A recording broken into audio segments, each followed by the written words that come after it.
任主任怎么还没到位？不知道。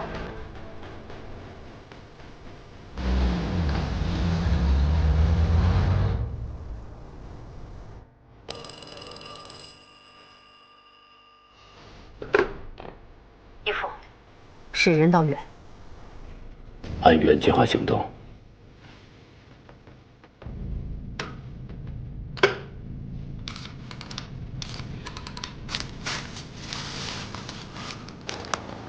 穆齐赫的行动意图已经非常清晰了。明白。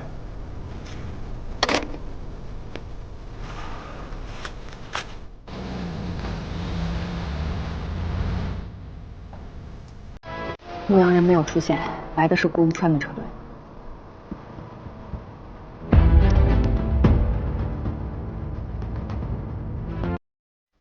局长，我们的车子已经到了，但是牧羊人没有按时出现，肯定有问题。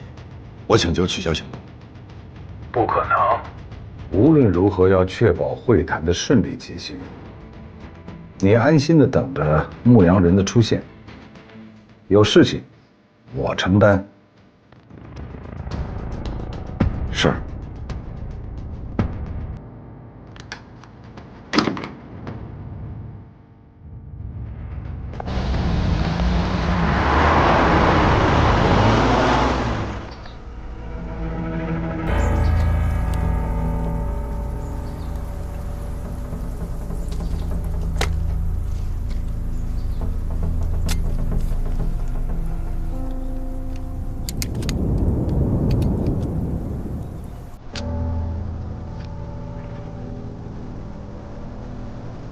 这里没有会谈，是穆西赫上陆宫的局。单处长刚才已经交代过了，任何人不能轻举妄动。等他们自相残杀以后，我们再收网。那会谈地址在哪儿啊？任道远出卖了我们，他出现在了真正的会谈地。牧羊人就在那儿。我们的人到位了吗？放心吧，单处长已经派人等着他们呢。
报告。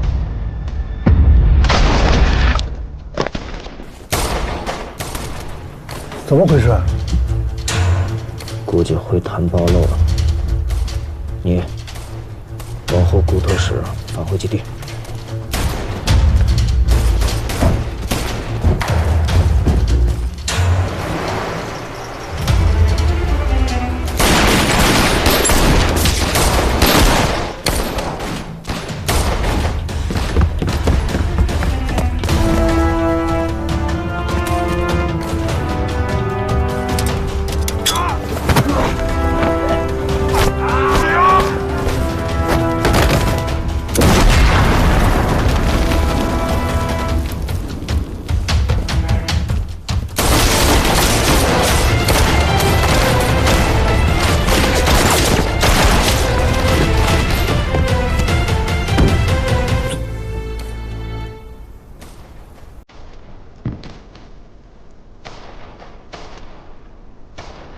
是穆局长布的局，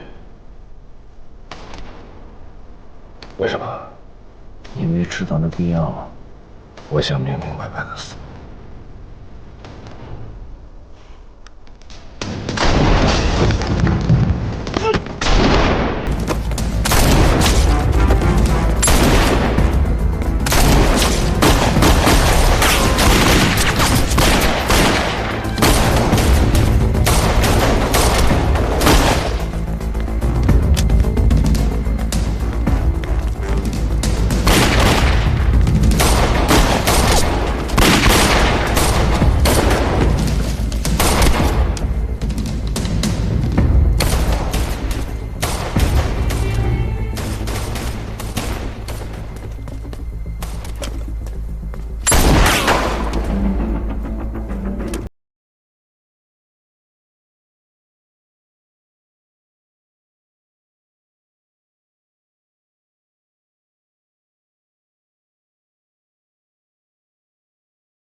你为什么杀自己人？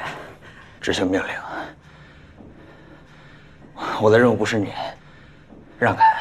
谁的命令？配合左教官清除陆枫，还能是谁的命令？陆枫那么信任你，陆枫在反省计划的名单上，你不会不知道吧？穆西河在骗你。我必须执行命令。想杀陆枫，先过我这关。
穆星河为什么要杀我？你是番协计划名单上的第12个人，你不该杀吗？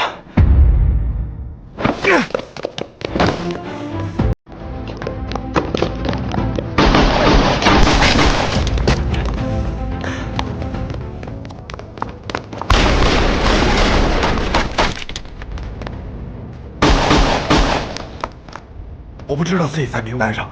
快开车！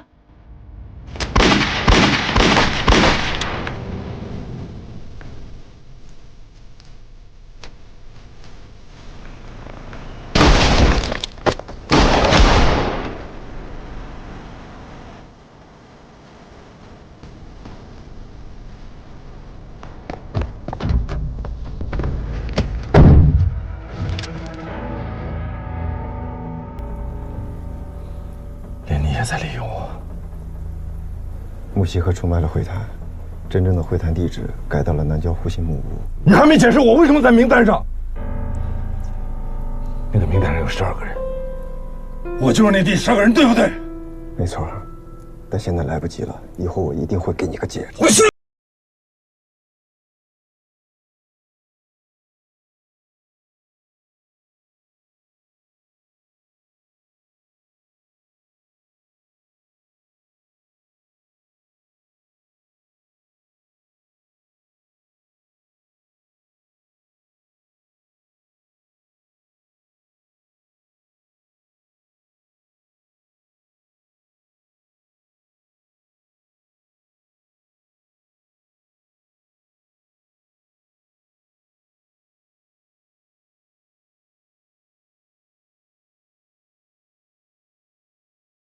邪恶的陷阱。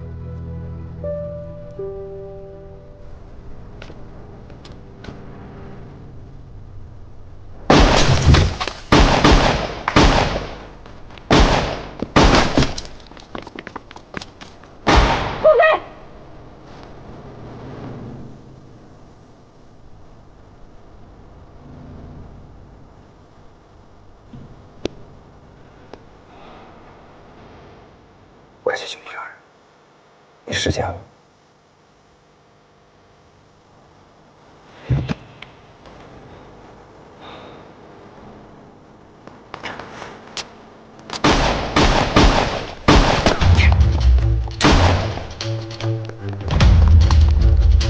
没时间了，快去救牧羊人入佛。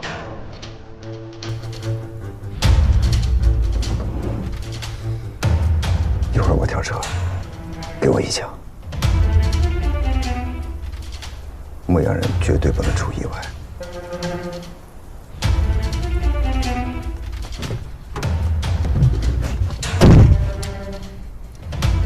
其他队员都死了。快走，陆枫。快走！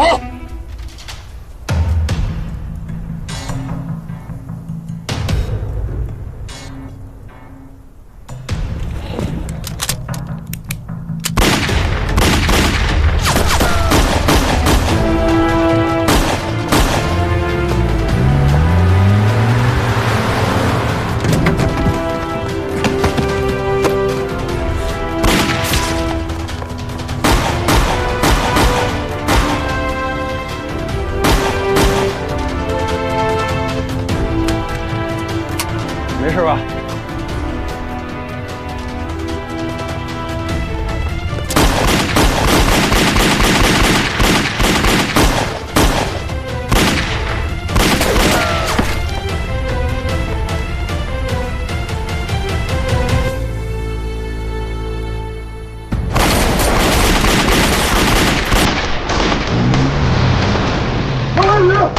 上车！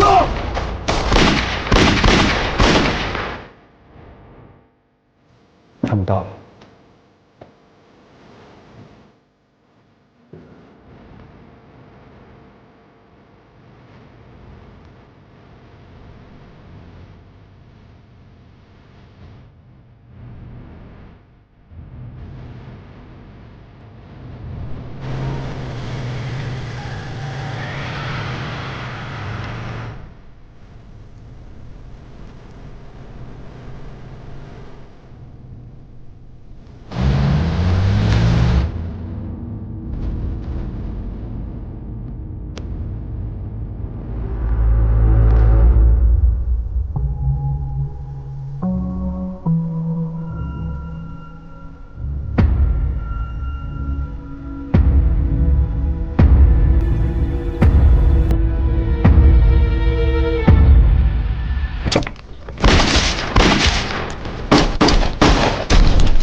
带走。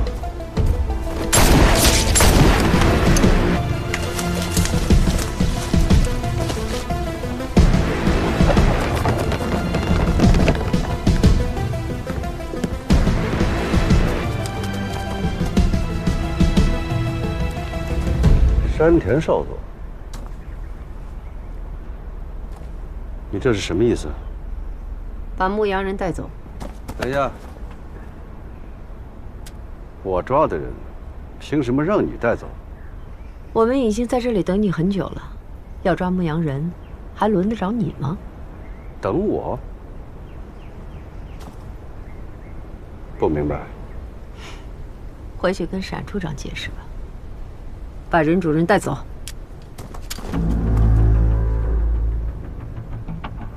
你没资格抓我。你敢拒捕？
峰救走了。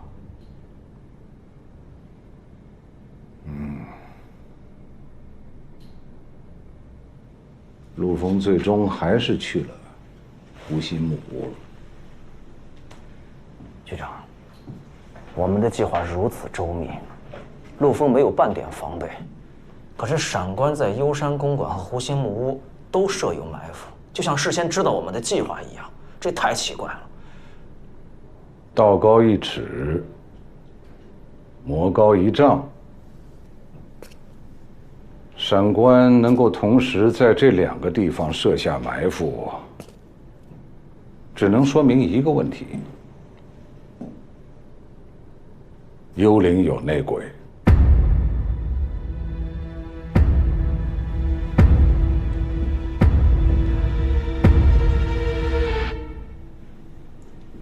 你的任务完成了，立刻离开上海，不要和任何人联系。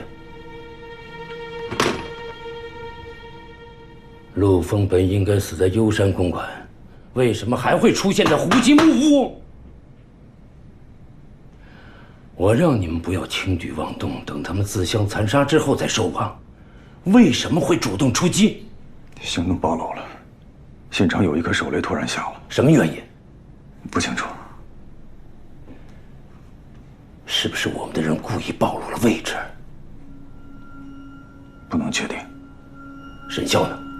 按照您的吩咐，他一直在我的视线之内。哦，对了，陆峰在逃走的时候还想杀他灭口。你说陆峰要杀沈啸？是我亲眼看到的。如果不是我及时赶到，沈啸很有可能难逃此劫。如果沈啸不是青衣，那很可能就是任道远了。他在行动中逃跑，而且拒捕。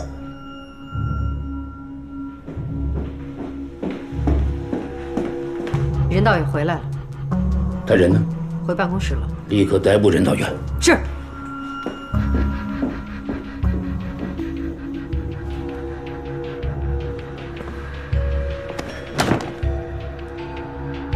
你故意隐瞒手雷爆炸的事情，一定是花向宇所为吧？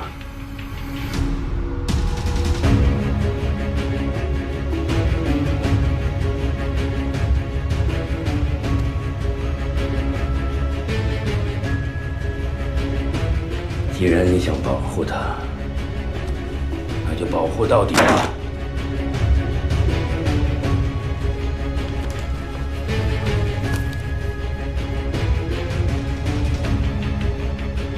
日本军部为什么要带走花向宇？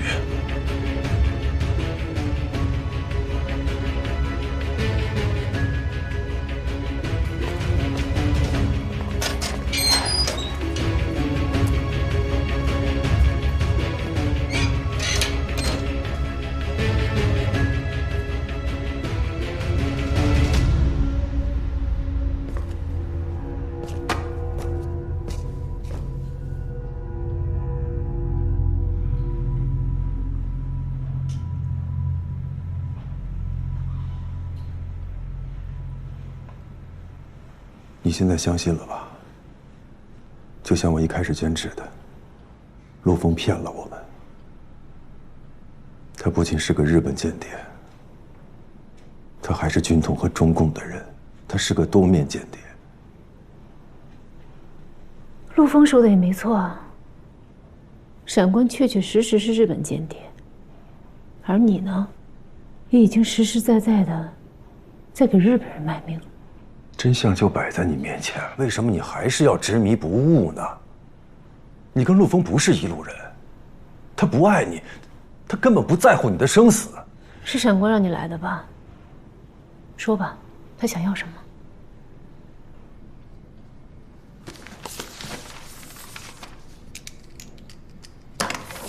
你把他签了，就可以离开这儿了。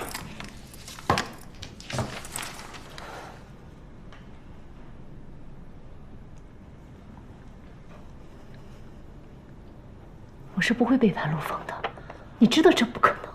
你签了他，你就可以走了。我不签呢，随时执行死刑。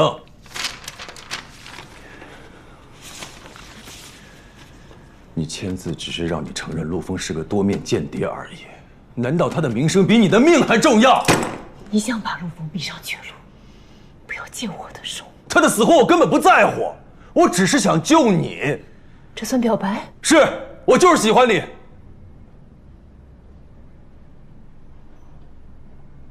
比起跟你在一起，死算解脱。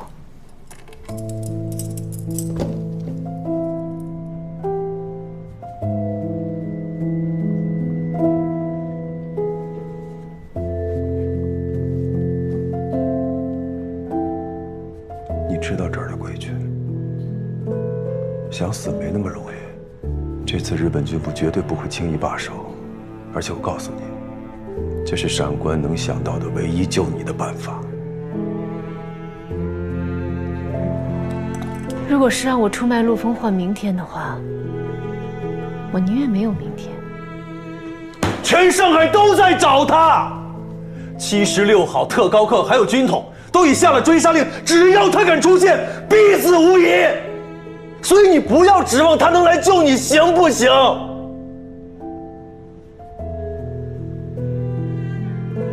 你知道他跟你最大的区别是什么吗？就是他爱我的同时，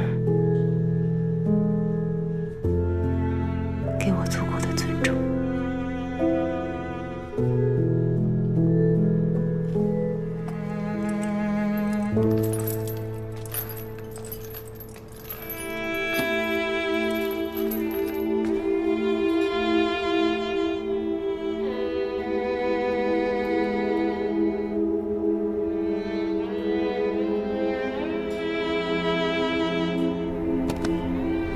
放心吧，我们会把他安全的送到延安。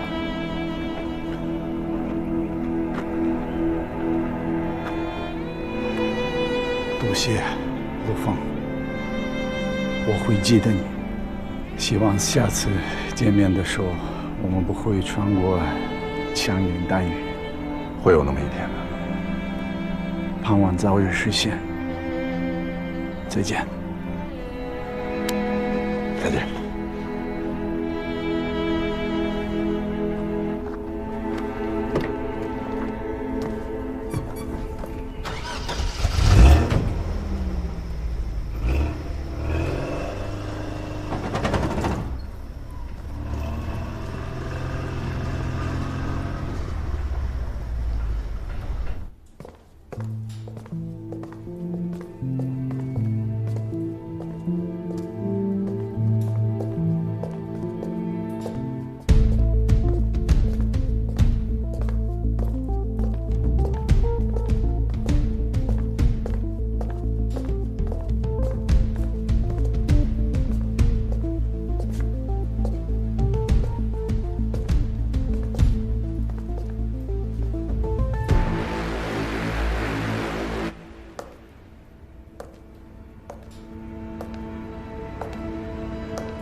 或许你已经猜到了，我需要你协助我审讯任道远。审讯任主任，我职位不够资格。他已经不是主任了，他是青衣最大的嫌疑人，而现在最有能力配合我的人就是你了。这是单处长的命令吗？只是我的邀请，你也可以不帮忙。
怎么就你们两个？闪官呢？处长有事儿过来了。是，最近发生的事够他忙的。受伤了，能把命捡回来，已经很幸运了。我有什么能帮你的？找到真正的青衣，才是真的帮我。所以需要您解释一些误会，尤其是牧羊人事件。现在是审讯我吗？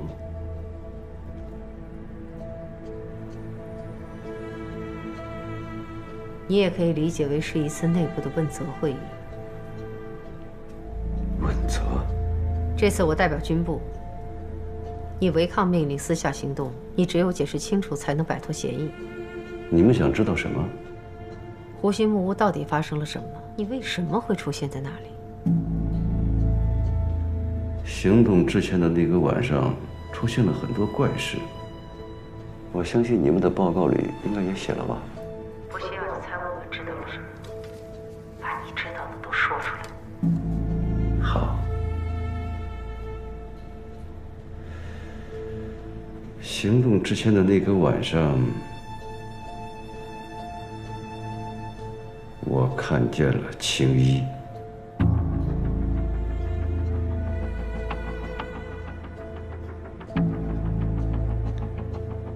当时，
事情总是不会朝着你预期的方向发展，而真相的答案，往往是你脑海里最不可能的那个选项。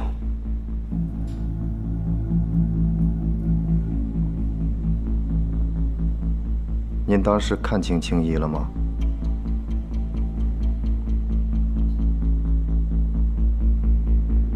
没有，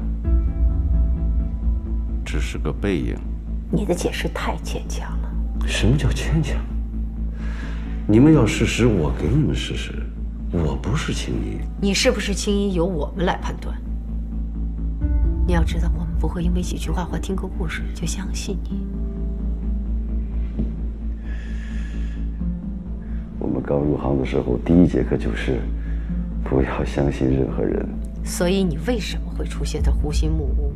那个地址是青衣在雷达车上打完电话后，中共临时改，所以知道地址的只有青衣、中共、穆希赫。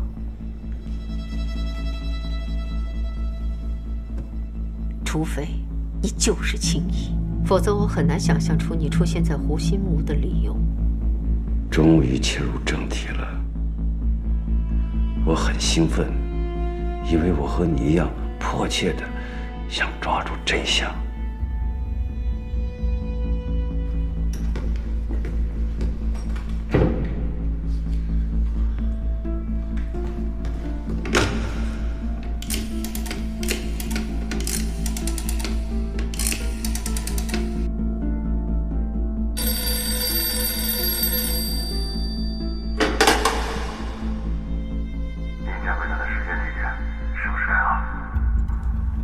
您怎么知道的？刚才我这里有人偷着向外面打了个电话，我想应该是关于明天会谈的事情。刚刚接到共产党的电话，会谈的时间地点泄露了。我看到了他的背影。青衣吗？您确定是他？确定，就在76号里面。他是谁？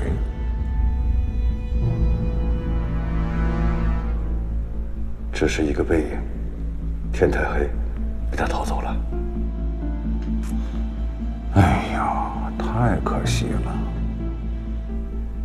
如果牧羊人和重庆会谈成功，您认为我会让会谈顺利进行吗？而且还有一个人也同样不想看到这个结果。闪官确实会出手破坏，但如果被他抓到了牧羊人，那我在76号就再也没有抬头的机会了。再如果别人不小心查到你参与了破坏会谈，对你的影响应该也不小吧？您有什么计划？我来行动，替你解除后顾之忧。条件呢？我要牧羊人青衣交给你。您都没有看清楚青衣是谁，怎么交给我？一个很简单的方法。青衣为了掩盖身份，明天他肯定会出现在游山公馆，而不是新的会谈地点。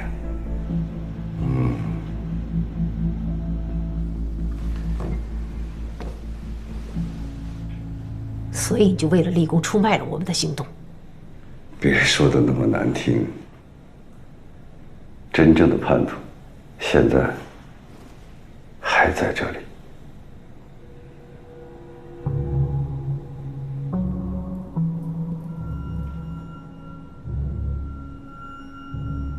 山田少佐，你为什么会出现在湖心木屋？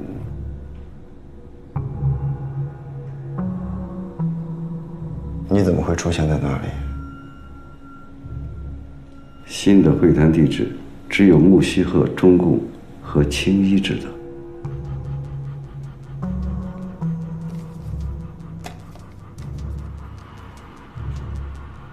我领命去的。谁的命令？闪官的命令。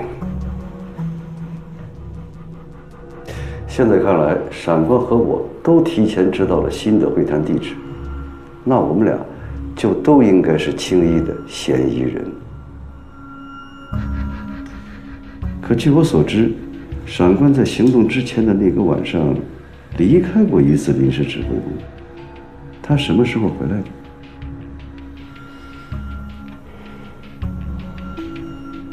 我让霍飞给他打电话的时候，时间。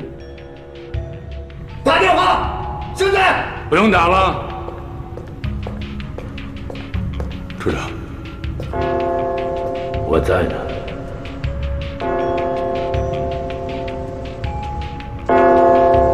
凌晨3点回来了。太巧了，木西鹤接到中共改变会谈地址的那个电话，恰好在闪官离开的20分钟之后。我想闪官可能要回答，他到底去了哪里，见了什么人。还有一个非常重要的信息：木西鹤接到中共改变会谈地址的那个电话，并不是雷达车上的电话打过去的，而是一个公用电话。雷达车只是青衣的一个幌子，他想让所有人认为是雷达车上的电话往外传递了情报，目的是把我们怀疑青衣的视线锁定在当晚留在临时指挥部的人身上。真正传递出去情报的，并不是雷达车上的电话，而是公用电话。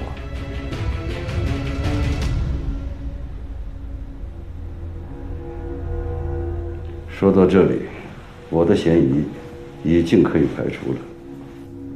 我们所有人都是被封闭在临时指挥部里的，只有离开过的闪官才有机会接触公用电话。你刚才说了那么多，只说对了一点：新的会谈地址只有木西鹤中共和青衣知道，可闪官却提前派你去湖心木屋埋伏。请问，他是怎么知道新的会谈地址的？只有一个答案才能解释得通：闪官就是青衣。不要转移话题，你现在只要回答：牧羊人和军统更改了地址，你为什么不上报？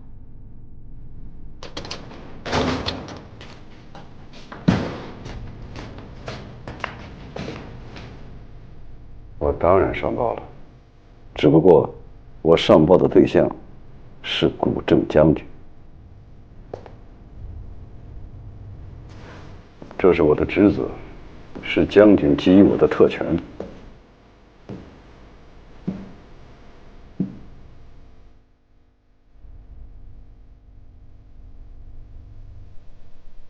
你没想到吧？将军早就知道青衣的存在，而你就是青衣最大的嫌疑人。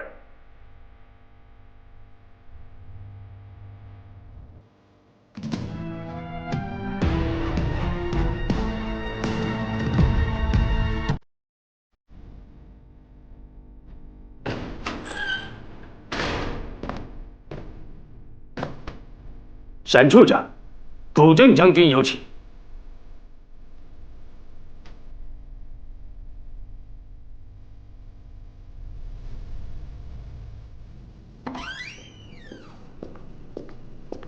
闪官被抓了，日本人怀疑闪官是青衣，任道远被释放，官复原职。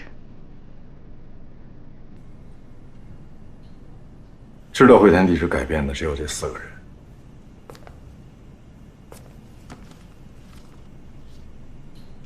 那么问题就出在这3个人身上。改变会谈地址的命令是沈校下达的。沈处长不可能有问题。我是繁星计划名单上的第12个人，他早就知道，但从来没有告诉过我。会谈地址改变他也知道，但直到我们冲出木西河的猎杀包围圈时，他才告诉我。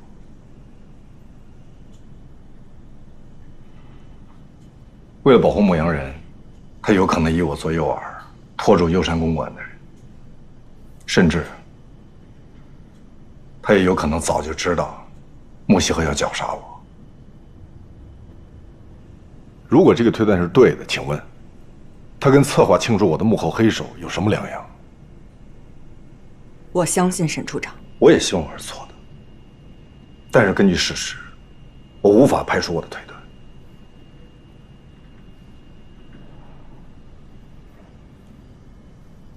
木西河同时在2个地方布局，借助任道远的手破坏会谈，撇清关系，然后安排左凌阳清楚。木西河从一开始就没有信任过你。找到匡伟，我们应该会有新的线索。那花向宇呢？我来想办法。先找匡伟。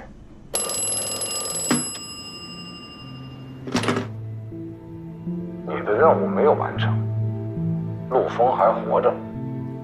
陆丰还在上海，继续你的任务。是。你继续听从陆丰的安排。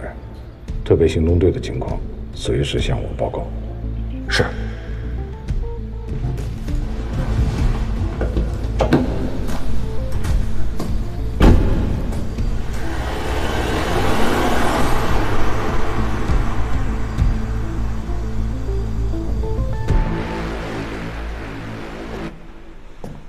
我觉着应该让匡伟离开上海。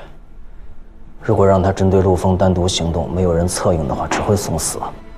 一旦让陆丰抓住他，我们只会更被动。匡伟留在上海还有用。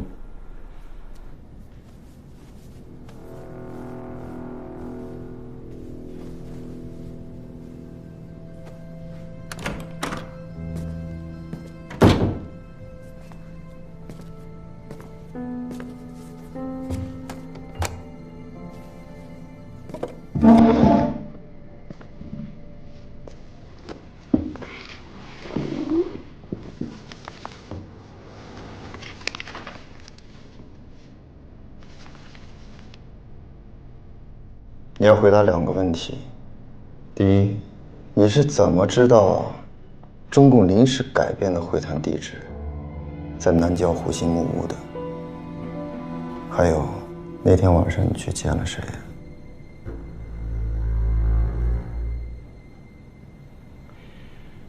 在我们这行里，每个人都有自己独特的生存法则。我的法则就是尽一切可能获取别人隐藏的秘密。别问我用什么手段。你的手段已经影响到了你自身的清白。清者自清。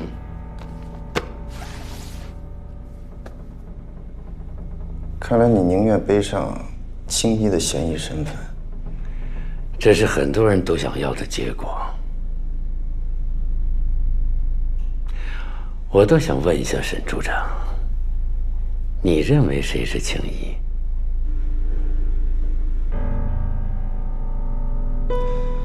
在没有确凿证据之前，76号所有人都有可能是，也包括你？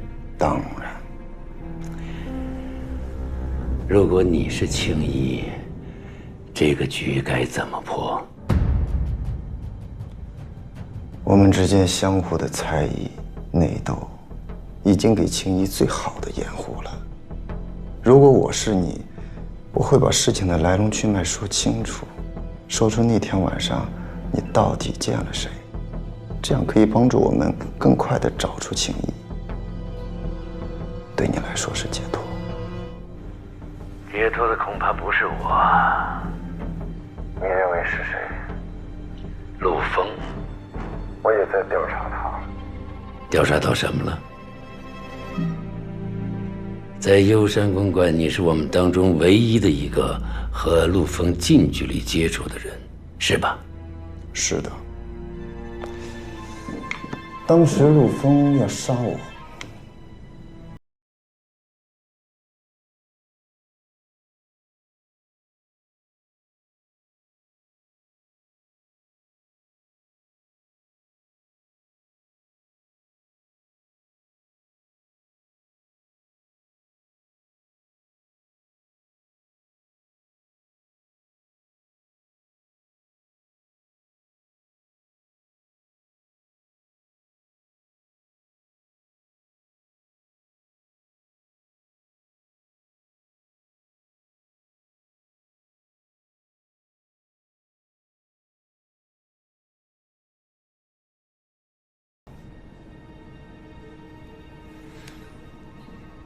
把他放到名单上，还有其他目的吗？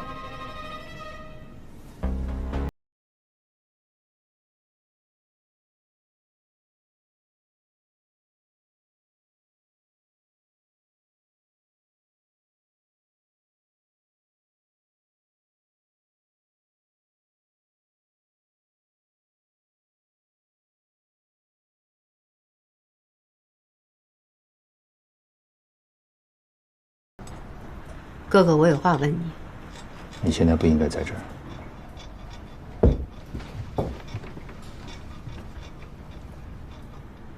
你认为古正将军真的怀疑义父是青衣吗？从佛手到钢琴师，再到现在的身份，义父像个谜一样。将军关押义父，是不是因为他还有其他的？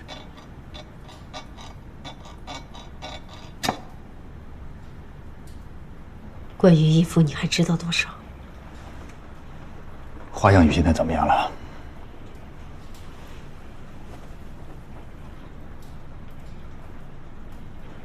还在铁链桥监狱。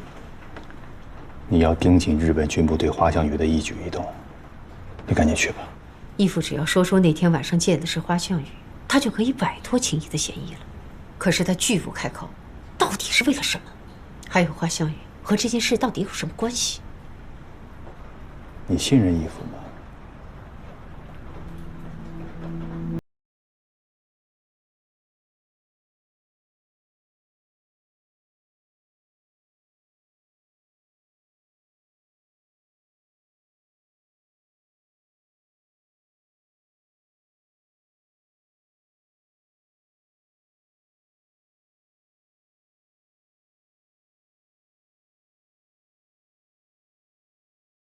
说出全部真相，但我想知道我应该知道的。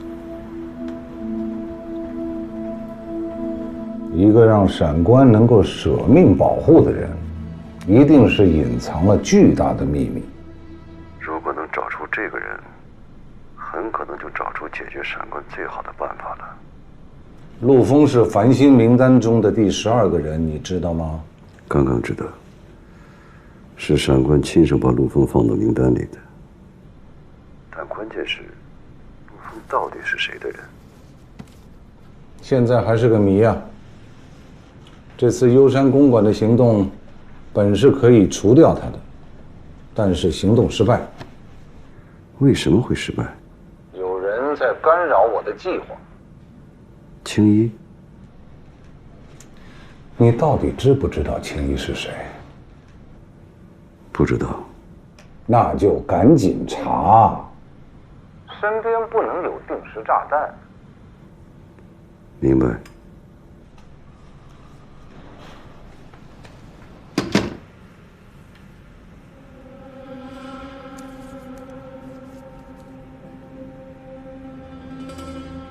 现在有个非常棘手的任务，只有你能完成。在76号。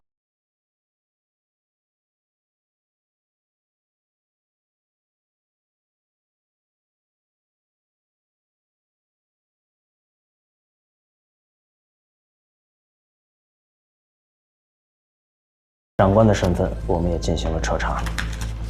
从火凤凰行动立功之后，进入到国民党体系，一直暗中在给日本人卖命。但是火凤凰行动之前的资料一无所获，他好像突然从天上掉下来的。了解他身份的人，苗长天、陈浩民、松下千雄，全死了。沈潇呢？沈潇在国民党中统内务部时，被闪官陷害逼走，两个人之前没有任何交集，甚至都没见过面。局长，闪官现在清除了有可能联系到他的所有线索，显然他身上有不想让人知道的秘密。他为什么要把陆枫放进名单里？甚至连陆枫自己都不知道名单里有他，他为什么会这么做？我看很有可能，这就是闪官布下的一个最神秘的局，也许是在18年前就开始了。这个布局，就是闪官要隐藏的那个最大的秘密。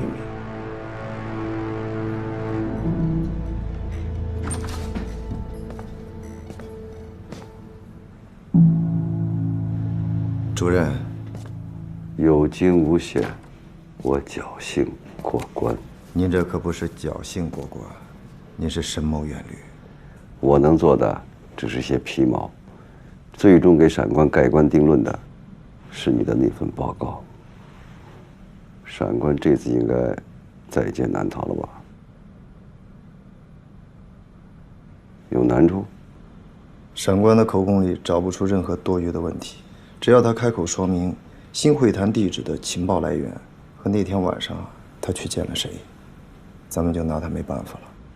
他不是不愿意开口吗？新的会谈地址除了木西鹤和青衣，其他人不可能知道。还有您也知道啊。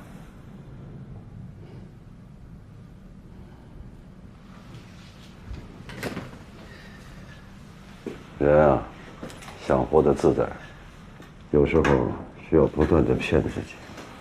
就像那天你们审我的时候，你和我配合的不是天衣无缝吗？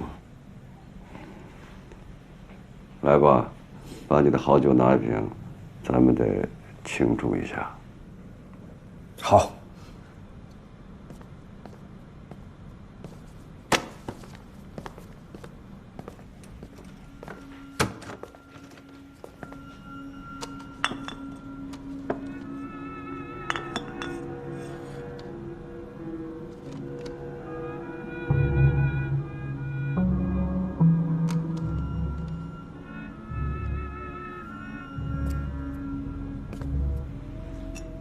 这段时间跟着闪官，委屈你了。您都把性命押上了，我这点委屈算什么？面对闪官这样的对手，只有押上性命，才能有赢的机会。是，敬您。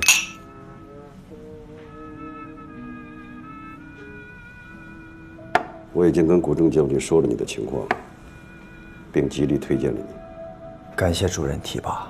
机会我给你了，能不能把握？还得看你自己。我知道你和闪官的仇恨，趁此机会，新仇旧恨做不了断。放虎归山的后果，你我都承担不起。我也想借日本人的手除掉上官，但他至今不说出情报来源，我怕他给我们下套。如果我们暴露软肋，谁输谁赢还真不好说。只要锁定他就是青衣，说出情报来源又怎么样？你不会真的认为国政将军怀疑闪官是青衣吧？那国政将军为什么抓他？不是青衣，不代表他没有别的秘密。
你们有敲门的习惯吗？你们难道就想这么袖手旁观吗？你有好的计划吗？没有，但是我不想让他们死在日本人手里。但凡有一丁点的希望，我也不会像你们这样坐着待着，无动于衷。也许等待是最好的选择。当我没来过。你站住，霍飞！你现在不可以轻举妄动。你是在命令我呀？我是在命令你。我只听闪处长一个人的命令。特殊时期，我可以代替处长行使权力，所有人都必须服从我的命令。这是闪处长交代过的。那对不起，我不是你的人。霍飞，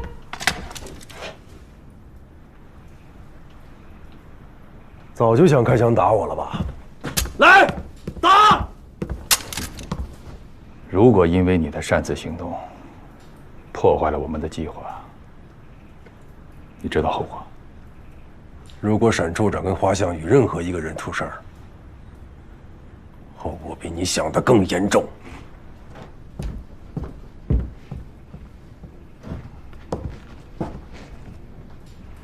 什么计划？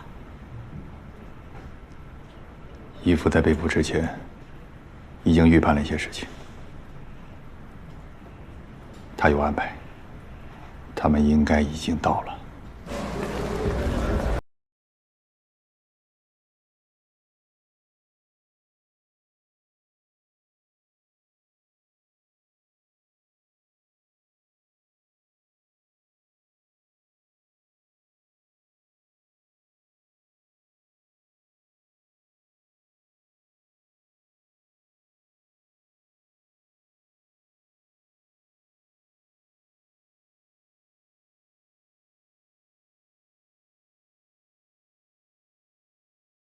应该，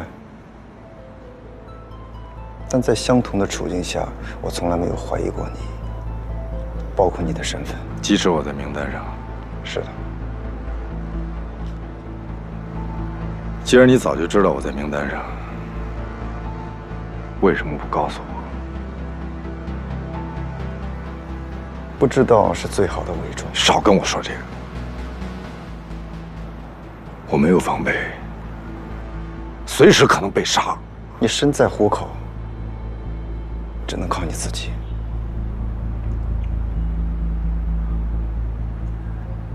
那新的会议地点为什么不提前告诉我？时间紧迫，为了保障会谈顺利进行，我只能先通知木西河。但看到幽山公馆的形势，我才意识到。